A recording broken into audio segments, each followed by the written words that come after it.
Bona tarda a tothom. Capítol 11 de la sèrie Minecraft per a profes. Estem aquí a la nostra base. Si recordeu, l'últim dia vam baixar la mina per primera vegada. Per mantenir la tradició, el sol ja s'amaga, així que en breu haurem de dormir. Cada vegada que comencem un capítol és hora d'anar a dormir. Ja veieu que el nostre petit hortet va avançant cada cop millor. La canya de sucre ja la tenim, doncs, per collir i replantar. Sempre que la tingueu al costat de l'aigua, mireu bé que no caigui res a l'aigua, que acostuma a passar.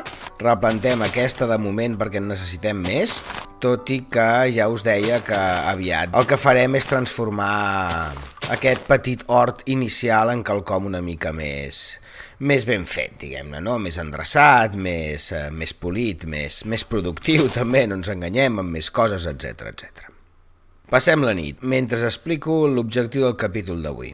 Ara que ja portem 10 capítols, hem explorat tots els biomes del Minecraft, hem après algunes coses inicials... Tenim un altre destral? Sí, perfecte.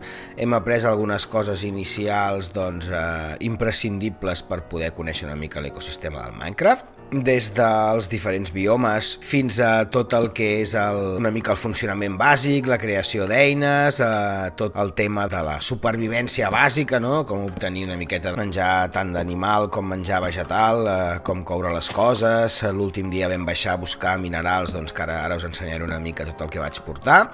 Així que ja tenim el coneixement suficient del Minecraft com per poder començar a evolucionar una mica, no? El Minecraft és un joc de supervivència, com hem comentat, i un joc també d'exploració, com heu vist aquests últims dies amb els biomes, però principalment és un joc en el que la construcció, la creació d'estructures, edificis, pobles i tota una sèrie d'etres que vulguem afegir, doncs és la seva essència, no? El que fa el Minecraft tan especial i tan diferent és precisament aquesta capacitat, doncs, infinita de construir coses, no? Estic agafant una mica més de fusta perquè en tenim una mica però no suficient, així que com que ja sé que fusta necessitaré molta, doncs estic aquí tallant uns quants arbres al costat de la base. I què farem per començar a evolucionar una mica, com us deia, no? És a dir, ara és el moment de transformar aquesta petita cova inicial que tenim en la nostra primera casa en un petit assentament una mica més complex, no? Una mica més evolucionat, també una mica més treballat, doncs perquè comencem a veure com crear coses amb el Minecraft, no? Donar una aparença, doncs, interessant a les coses, amb l'ús de les diferents textures que podem crear amb els blocs, etc. I també, com anar automatitzant, no? Per no haver d'anar cada vegada que vulguem obtenir fusta, per exemple, doncs ara en aquest cas tenim els arbres al costat de casa encara, no? Però d'aquí no gaire, si anem tallant aquesta fusta i no la replantem, doncs cada cop serà més difícil, cada cop haurem d'anar més lluny i per tant doncs el que ens interessa és tenir la majoria de coses que farem servir que són útils doncs a prop de casa, no? I per fer això el que farem és muntar diferents granges que se n'acostumen a dir en el Minecraft, encara que siguin d'arbres, doncs es diuen granges d'arbres. Aquesta zona d'allà davant, per exemple, doncs hi podem plantar tota una sèrie d'arbres junts, perquè aquí dalt tinc altres plants, i així doncs cada vegada que vulguem anar a aconseguir fusta, com és el cas, doncs tindrem l'opció de fer-ho a prop de casa, no? També farem el mateix amb els camps, això és un camp molt petit, molt poc productiu, la meva idea és en aquesta mateixa zona d'aquí o potser a l'altra banda del riu, depèn del que construïm aquí, doncs és construir un bon camp de cultiu i uns quants corrals més grans que el que tenim aquí dalt, no? Bé, el primer que hem de fer és deixar coses que tenim en l'inventari. Com que aquestes portes la veritat és que són bastant molestes d'obrir i tancar, vaig explicar una cosa que ara mateix no pensava fer, que és la construcció de les plaques de pressió que se'n diuen, d'acord? Les plaques de pressió es fan simplement així, és un element molt fàcil de funcionar. Li dedicarem molt més temps quan fem un capítol sobre els automatismes del Minecraft, etc. Però vaja, principalment, i per facilitar-nos una mica la vida aquí, la placa de pressió el que fa és activar qualsevol bloc que tingui al costat. Activar en aquest sentit vol dir donar-li corrent, podríem dir, no? Per tant, si jo m'acosto aquí, veieu que la porta s'obre automàticament, el que em permet, quan surto, doncs no haver d'obrir les portes jo manualment, no? En faig una altra, pam, la situo al costat i per tant jo ara sempre que vulgui sortir m'acosto aquí i puc sortir directament. Per fora no, perquè si no els mateixos monstres la podrien obrir també i no és quelcom que ens interessi, precisament, però per dintre sí, així ens estalviarem d'obrir i tancar les portes, perquè si us hi fixeu, quan entrem, com que també li donem corrent, doncs es tanca la porta. No us preocupeu massa per això, ja us dic que li dedicarem temps de sobres al llarg d'aquesta sèrie a entendre els mecanismes bàsics, primer amb automatismes bàsics i després amb capítols dedicats més a la Redstone. El que us deia, hem aconseguit tot això, menes de ferro 2 stacks, gairebé un stack de mena d'or, un munt de redstone, etc. 29 diamants, que això és molt útil, ara mateix ens crearem ja eines de diferents materials perquè veieu una mica com es fan, però vaja, ja vam fer la de metall, amb la qual amb els diamants doncs, no té més secret. Afegim una miqueta més de carbó als forns, traurem aquesta fusta perquè, com us vaig comentar, és molt menys efectiva. Repartim el carbó que tenim en els diferents forns i aquí posarem aquest stack de metall a coure i aquí posarem aquest stack d'or a coure. La resta de coses de moment no hem de coure res més. Potser podríem coure una mica de pedra, així us ensenyaré què passa quan coem pedra i que a més doncs, ens serà molt útil també per construir la nostra base. No? Si intento posar un forn aquí directament al costat d'aquest forn, veieu que quan faig botó dret el que fa és obrir-me el forn anterior. Com solucionem això? Aguantem el majúscules apretat, cliquem i llavors ja podem situar un forn al costat.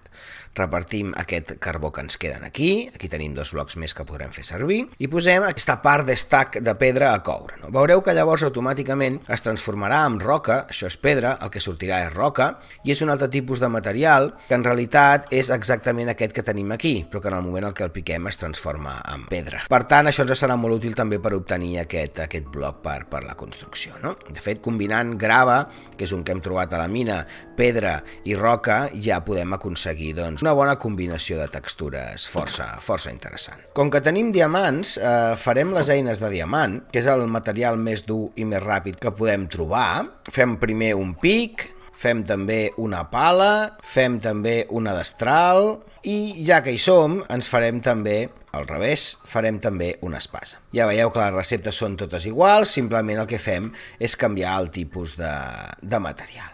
Per tant, ens posem les eines al seu lloc, no em deixo res, oi? No, ho tenim tot, perfecte, i molt bé. Anem a agafar uns quants blocs, els blocs els tenim aquí dels que podem fer servir, per exemple, fusta de pomer fosc que no en tenim, d'aquesta fusta n'agafem una mica més, tenim fusta de la jungla, que també la podem fer servir, fusta de pi, tot aquest tipus de fustes me'ls vull endur. Pedra amb molsa. Molt bé, doncs ja tenim tota una sèrie d'elements, passem la nit, que sempre està bé doncs, treballar una mica amb la llum del dia. I com us deia, avui no farem, tot i que haguem dit que aquest capítol era per anar millorant aquesta base inicial, avui gairebé no tindrem temps de fer-la, és a dir, simplement el que vull fer abans de tancar el capítol, després d'haver tornat, endreçat, classificat i processat tots aquests materials i he explicat una mica doncs, quins són els nostres propers projectes, és planificar una mica aquesta base. No? Una cosa que us recomano sempre amb el Minecraft, sobretot si pretenem fer quelcom doncs, més a llarg termini, que no sigui una activitat purament de breu en un món ja construït o el que sigui, si pretenem desenvolupar una base, qualsevol tipus de projecte, és bo prendre una mica d'alçada, veure la zona que tenim al voltant i decidir on volem posar cada cosa. Si jo ara començo a construir-me una casa aquí baix i després resulta que me n'adono que aquesta zona la vull fer servir per una altra cosa o que no me n'hi cap altra, etc, doncs pot ser un problema, no? Aleshores, què volem fer? El que volem fer aquí és, primera, una zona de camps i de corrals, a la que li farem també una petita construcció, una casa, una petita granja, quelcom molt petit, molt per donar-li una mica d'estètica, que segurament pel que veig en aquesta zona d'aquí, potser el més interessant és construir-ho en aquella zona d'allà. Fer una mica de reformació, deixar-ho una mica pla i construir en aquella zona d'allà els camps en aquesta banda i en aquesta banda d'aquí doncs, els diferents corrals i de la granja que us comentava, etc. Construirem un pont per creuar aquesta zona del riu i per aquí passarà el camí principal de la vila, que donarà aquesta volta cap aquí i se n'anirà creuarà per aquí i se n'anirà amb un altre pont cap a aquesta zona d'allà. D'acord? Aquests són els projectes a curt termini que tenim. La següent cosa interessant a fer quan estem segurs que volem fer un camí és agafar un bloc, per exemple, del que tinguem una mica d'abundància, la mateixa pedra, i marcar-nos una mica la zona per on volem que aquestes coses vagin, no? És a dir, jo sé, per exemple, com us deia, que vull que aquí hi hagi un pont que creui per allà, anem a creuar per l'aigua, el pont que més o menys vingui per aquí, en aquesta zona d'aquí, llavors continuarem per aquí, més o menys, deixant una zona perfecte. Ja veieu que així d'aquesta manera el que puc fer és anar planificant doncs, una mica el procés, no? Aquesta part, evidentment, serà una mica més avorridota de veure, en el sentit que posarem molts blocs, trencarem molts blocs i veureu una mica el procés de pensament de creació en directe, però crec que val la pena fer-ho i que és útil fer-ho amb càmera, no? Bé, llavors aquí volem que el camí giri una mica cap aquí, i pugi cap a aquesta zona d'aquí, i aquesta zona d'aquí dalt és la que serà més alta de totes, no? La meva idea és que hi hagi aquí una espècie de casa i que tingui al voltant, doncs, com acostuma a passar doncs, arreu del país, no? Doncs, una masia i al voltant doncs, els seus camps i aquí més a prop de la casa els seus corrals, etc etc. No? Per tant, el camí vindrà cap aquí, se n'anirà cap a aquesta zona d'aquí, ja veurem si aquesta, jo crec que el nivell últim serà aquest d'aquí, i pujarà cap aquí dalt, donarà la volta per aquí, pujarà cap aquí dalt, se n'anirà cap aquí i avançarà cap a aquest bosc. Perfecte, tenim el camí aquest una mica més definit, això ens ajuda molt ja a tenir una idea de com volem posar les coses, i fet això, farem el mateix per aquesta banda d'aquí, no? Sabem que el pont ve cap aquí, aquesta paret anirà fora, llavors el camí vindrà per aquí i anirà cap a aquesta zona d'aquí, per aquí, per aquí, per aquí, i aquí farem així, pam i pam. Perfecte. Aquest arbre el podem treure del mig, que ens molesta, i ja veieu ràpidament que les eines de diamant no només duren molt més, sinó que són molt més ràpides, per tant, molt útils. Aquí hem de decidir si volem rebaixar o pujar a aquest nivell, jo crec que ho pujarem tot una miqueta més, com a mínim fins a aquesta zona d'aquí. I vaja, ja tenim més o menys definit el nostre camí inicial, que vaja, hi ha diferents maneres de fer-ho, però a mi m'agrada més definir primer els camins abans que cap altra cosa. I per últim, aquest capítol no farem res més, crec que ja veieu una mica el plantejament inicial de la base, però el que sí que m'agradaria fer és ensenyar-vos dues coses molt útils. En primer lloc, no sé si això ho havíem comentat ja en algun moment, és possible que sí, però ho recordo. Si jo tiro un cubell així, automàticament veieu que l'aigua neteja, diguem-ne, podríem dir, el camp de males herbes, no? Això és molt útil quan volem una zona plana, com és el cas. Hi ha vegades que en funció d'on sigui només surt cap una banda, però en general surt cap a les quatre bandes, amb la qual és una cosa bastant ràpida de fer. Veieu que a més les llavors, sobretot recolliu-les de les plantes, ens les va donant, ens les deixa recollir, així que perfecte, no perdem les llavors pel fet de fer-ho amb aigua. I ja veieu que així ràpidament, amb uns quants cubells d'aigua, doncs ja podem arreglar qualsevol zona i deixar-la completament llisa. El que és més maco, després nosaltres ja, si volem, ja posarem plantes d'aquest tipus a qualsevol altra banda, però vaja, veieu que és molt més útil que no anar trencant herba per herba, el que és un procés doncs bastant llarg, no? Bé, posarem un també aquí, també, ja que hi som. Perfecte, doncs ja tenim la majoria de zona neta. Farem el mateix a l'altra banda quan toqui. Ara ja heu vist el que volia que veiéssiu, així que possiblement ho faci fora de càmera, això. L'altra cosa interessant és que amb la pala sabeu que si jo amb el botó esquerre apreto, doncs trenco el bloc, no? Però si faig servir el botó dret sobre un bloc amb gespa, veieu que el que fa el joc és crear una espècie de camí, no?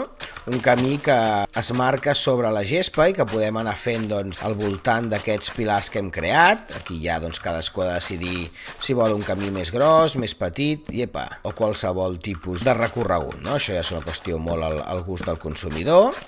Després ja doncs, anirem decorant aquest camí també, això ja ho anirem fent més endavant, però de moment vull que veieu una mica doncs, com crear fàcilment camins, no? És molt important crear rutes, camins. Si us passa alguna cosa així i el voleu trencar, podeu trencar el bloc i llavors es transforma en un bloc de terra normal i després ja la gespa tornarà a créixer, no? Doncs el que deia, és molt important fer camins perquè si no ens assegurem de fer camins que connectin els diferents elements d'un poble, per exemple, d'una base del Minecraft, la veritat és que la cosa perd molta força immersiva, no? Els camins ens donen aquesta sensació de realisme, no? Els éssers humans tenim el costum de fer camins i carreteres i espais per creuar rius i anar adaptant una mica la natura a la nostra forma de viure, no? Per poder-nos moure amb més facilitat d'una banda a l'altra, etc. I bé, això és tot el que volia ensenyar avui. Veieu que estan sortint ja les estrelles. Així serà una bona manera d'acabar el capítol amb aquesta bonica nit minecraftiana.